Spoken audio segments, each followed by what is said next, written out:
So we're gonna break down Conor McGregor versus Chad Mendes. When I was trying to figure out after Islam whooped me and armbarred me, and I was trying to figure out, okay, well, how do I deal with this wrestler situation? What did I mess up that I could do better? Studied a lot of Conor, actually, because he doesn't seem to be very good on the ground, yet he's able to stop people from connecting to grips, which is honestly probably the easiest way to beat a wrestler, is to just stop them from gripping you altogether before it happens, right? So we're gonna break this down and see what he's doing, and hopefully it can be helpful for you guys. Alright, that's a huge reach advantage. Man, Chad Mendes has some baby arms. 66 inches to like 74. That's a massive advantage. Like 8 inches of reach, man. Man, the Conor era was so hype, bro. People were just going nuts. It was like a movie. Like every time the guy would fight, it was like a movie. Pushes the camera out of his way. Really, he's so relaxed, so comfortable. He's got something that I would like to say is delusional confidence. And here's something, like that shape that he's making, he understands the mental aspects of fighting very well. And that shape is a shape that you can make if you are trying to make yourself feel powerful, right? Like, obviously you would never want to go into a fight and do something like this, right? This is easily seen as a weaker, almost submissive type shape. You want to make a really big, really dominant shape, which is, I believe, what he's doing here. So just for the mental aspect, that's something that can help you. And I think, if I remember correctly, Chad just came off the bench for this. He was out on some hunting trip or something when he got the fight. It was like really short notice, like 2 weeks notice or something like that. So Conor was prepared to fight, but Mendes is like, man, you can see the difference in their size. Mendes was just getting off the couch, really. So, but let's see how he deals with the wrestling situation, right?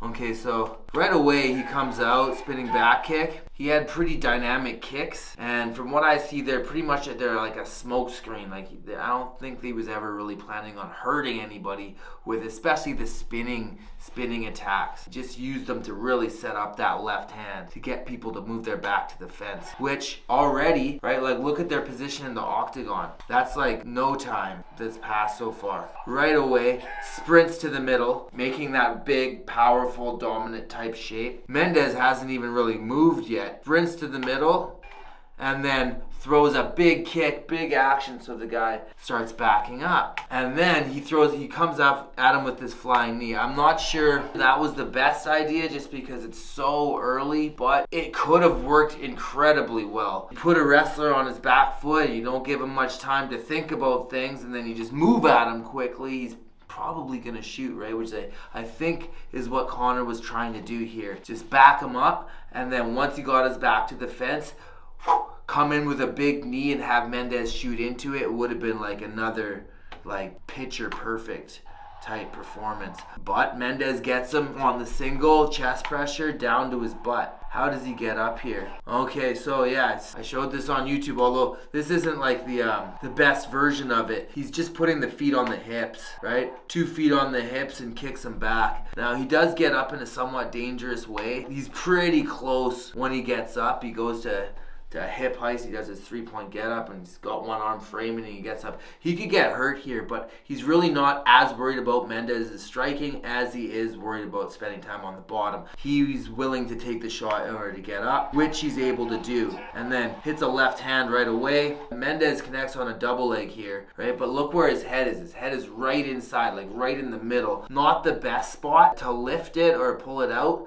You don't have the greatest leverage there. And then Conor sprawls his leg back down, goes to the hip chop right away. I'm not sure why Mendes separated there, but maybe it was that hip chop frame that helped him disconnect. And bang, teep kick, right away. Brings himself back into the middle and then stabs, boom, with that front kick. And that front kick is like, it's very difficult to catch that and shoot a double off of it, right? And it's easy to pull back if the person grabs it, especially if you're flexible, which Conor is. So it's a good weapon to have against a wrestler that wants to shoot into your legs. He doesn't want to shoot towards the knee of a front kick. Oh man, his timing on that left hand is crazy. Boom. Right on the way in, and I don't think he quite got it there, but he's really good at timing that left hand when you come in. And then, what happened after? Boom. Right away after he's finished throwing it, he's going to bring his arms into framing, right? Like, so it looks like he's pummeling an underhook with that left arm right there. Let's slow this down. I hate watching things fast forward. So right away you see here, he's got one arm out and he's framing as he's exiting, because he doesn't want to, you can't trust your eyes, essentially, is the basic method behind this. He's going to use frames to figure out if the guy's going to come and try to take him down or not, because you can get tricked if you're just using your eyes to perceive the takedown coming. Alright, so he frames out, he's doing a left, he frames out and then chucks that left hand again. Oh, yeah, but so I thought he was just falling there, but here, he threw a left hand, Mendes got under, and he's looking like that's pretty much guaranteed takedown. Conor knows as soon as he's under, he's going for the shot. So right away, he sprawled. Mendes was actually coming back up to punch, but Conor sprawls and ends up on the ground. But the punch doesn't land either, right? And then he's back up. Left hand to the body, that's smart. And if you look at where they are again here, right, Mendes has his back towards the fence. So Conor is able to sprawl out into space if Mendes tries to shoot. If your back is on the fence, right, if Conor's back is on the fence, it's going to be way harder for him to sprawl out that shot and stop the guy from getting to a grip. Front arm is out, and Conor's southpaw, so he's able to do that a little bit more. I wouldn't advise doing it too much if you're fighting in a closed stance, but in an open stance, that front arm can be used really well as a frame, which also will help you to sense takedowns. Yeah, see, he's grabbing at that hand, looking for the cross. Yeah, and then back to the back kick, right? Just keeping him on the fence, keeping him on the fence. Stab kick, gets caught, withdraws the leg over top of it. Oof. Nice left hand down the middle. Yeah, Chad's like slipping to the inside, coming with his own cross or overhand. Mendes cannot stand with this guy, man, not at all. Moving, mesmerizing, and then up with that. It's like an uppercut, the right uppercut, and then bang with the left hand. Now, I swear he took that from Prince Nassim Hamed, because it looks exactly like Prince Nassim would do it from back in the day. Those of you that know who that is. Those of you that don't, yo, check that dude out. If you want to see a nasty left-handed boxer, oh my God, holy cow, he was incredible. So yeah, Mendes is hurt here already. And again with that back kick, just keeping him over there. Stay on the fence, stay on the fence. So much room to move back into. Boom, and then Mendes is coming in. He's got so much room to move back into. But he's always ready with that cross, and he's super accurate with it, right? So Mendes doesn't want to pressure him too much, otherwise he's going to run right in. And then Conor goes back to his kicks. Kick. Stay over there, stay over there, stay over there. Make a committed action towards me. Come towards me so I can find that left hand. He's pretty good on the lead as well. There's that 5-2 again, right? And Conor again just cuts him off, maintains the center, right? And you see him do this in his rounds a lot, right? Like, what are you gonna do? What is that? Whatever, taunting. It's a mind game too, right? Because you're not like this, right? Like, this isn't actually the strongest shape, right? It doesn't look that threatening. This looks much more threatening, right? Because all of the things that are most vulnerable, you're putting them right out there. Like, you can't hurt me. That's why people put their chins in the air, right? Like, let's go, right? That's the most vulnerable piece, and you're sticking it out for them to knock off, right? If you were weak, you wouldn't do that. You would like cower and hide, right? So he's doing that, like, and psychologically, Mendes is breaking already here. Okay, that was a good frame there. Mendes is going to come with a right hand, I believe, and then watch what Conor's left hand does. Or sorry, Conor's right hand. And then right away, like, Conor eats that cross, but right away that front hand is out and posted. You can see it is posted on his shoulder right here. So he knows, like, eyes closed even, you would know whether or not that person is going to try to drop down and shoot to your legs or not, right? Whereas if you're just trying to use your eyes, like, people can drop their head down and throw a overhand at the same time, or come up with a hook. Like, you never know what they're going to do if you're just using their eyes. But if you can just use your sense of touch, it's a lot easier to read, right? Also, it's a bit of a frame for them to punch around. So there's certain things, like Mendes tried to hit him with a left hook there. What? Yeah, left kick, which the left head kick isn't an easy thing to shoot on, right? Whack, left head kick, try to shoot on that. Left teep kick, again, try to shoot on that. It's going to be really hard. Right away, there's the frame again, right? He throws like a feint, and then a left hand. Feint, boom. The left hand misses. Look what his hands are doing. Look at his hand. It's going to go and search for the body, right? He's going to get his hands on him. Hands on him, and you're gone. And then Conor still owns that center and just starts backing him up again. Super calm, super confident, making shapes that look visibly threatening in the safest way that he can, right? And then hand fight, left hand. Conor was a G, man. He was a G at what he did. Teep kick, back leg, teep kick, right? Again, what? You see the Diaz's do the same thing. Every shot that Conor misses, his hands just search for the body. Miss the left hand right away, he's searching for the body again. Even got his kick caught there. Conor throws the left kick, Mendes comes in, grabs a hold of it, right, and then is punching after. You never know what's going to happen, so Conor just keeps his hands framing, pushing, pulling, making sure he can touch you. So if your hands can't deal with them coming in, if your hands miss and you can't connect to them with your hands, then your forearms are going to connect. If your forearms miss, then it's your shoulders, right? And if your shoulders are too high and they're under you, then it's your hips. Then your sprawl comes into play. But if you look at where this whole exchange starts, Conor has ample room here. It's Mendes that has his back towards the fence and he's like right on that black line, right? And they're going to go this way, right? They're going to this direction. So Conor has room to sprawl into. Still hard for him to connect to tight grips, right? Which Mendes gets in. Mendes is a good wrestler, so he's in a decent spot for a double here. Conor faces the head, right? Pulls that whizzer up.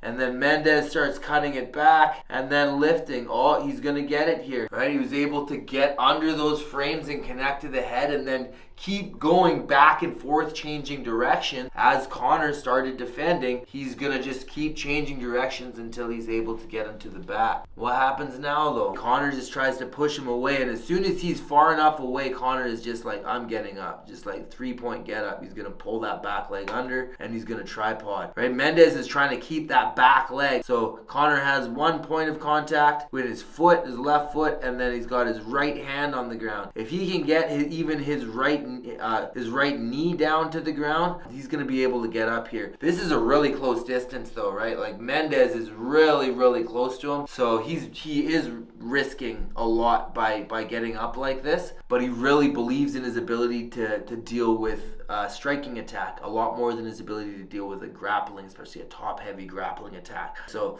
he's down to give that up, and he is successful so far. He gets his right leg back to the mat and gets up, eats one shot and then slips a second, and he's back to his feet, right? And now look, how long did that take for him? Just a couple seconds. Like, he's just literally walking towards him now. He backed him all the way across the octagon with very little. Like, there's not a lot that's happening here. Just walks towards him with so much confidence that Chad's like, yo, no, and backs up, concedes some space. Chad's probably tired here too. He's been going to the body with that teep kick, and wrestling costs a lot of energy, and Chad took it on 2 weeks notice. But still, look at Conor is just constantly pressing. Conor's trying the reverse pendulum with the left hand, but he ended up shifting. Mendes was shifted his foot in, so he actually reached him with the cross. Conor has a chin though, right? And he did rely on that a decent amount when he was striking. Like, it's not like he was unhittable. He would definitely get hit. That teep kick, right? I think Mendes was thinking about shooting there. Yeah, he's like bringing his head down and then boom, liver teep. And then Superman, fake the kick and go to the punch, and then back to the liver again. Yeah, he's really beating the body up. And Mendes just keeps circling the outside. Conor is owning the inside the whole time. And there we go, left hand. Big explosion by Mendes, and then calm, constant pressure from Conor backs him up again. Yeah, every attack Conor has room to back up into because he's pushing him to the fence every time. Mendes should just attack from the beginning, right? When Conor first starts his pressure. Yeah, so he gets right under this time. Mendes gets right under that left hand and shoots that head outside double right away into passing. Minute 10 left on the clock. I don't remember him getting this deep on Conor. Oh man, that was this is a very exploitable position. Mendes should be able to keep this stable. Like he's losing the underhook battle here right now. He at least had the near side underhook. There's only a minute 10 of ride time though. Like he needs to do serious damage here in order to really win this round. Conor's just trying to keep him really close. More of the same from Conor here. Teep kick, this long range kick attack. There's a scissor. I really like his use of the scissor. Fake the front leg and then jump and then kick with the back leg. I really like that. I stole it from him. Works really well, especially at long distance. Mendes shoots under but gets sprawled out again. It's that forward pressure. Like the story really is Conor's forward pressure and ability to put Mendes is back on the wall, right? Because then Conor's able to keep to control the distance, keep him at the end of the left hand. Deep shots by Mendes though, gets him right down to the mat here, full guard in the beginning of the round. So this is a pretty big threat, although like Mendes' jiu-jitsu game isn't the greatest, right? But even with just top pressure and ground and pound, especially with those short little baby arms, he should be able to really do like some serious damage with looping shots.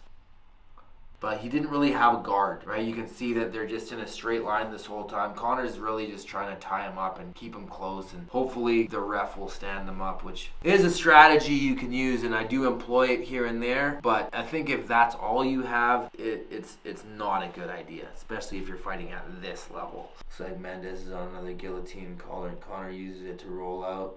Get on top, and he's back to his feet. And now teep kick right to the belly, and left hand, and uppercut. Nasty left hand again. Yeah, it's like go time here. See, if he had his back on the fence in that situation right there, look at where the shot starts. One black line, and he goes all the way to the other black line. If you are facing the fence and you got to do an action like that, bro, they're gonna get a deep grip and you're probably going down. Oof.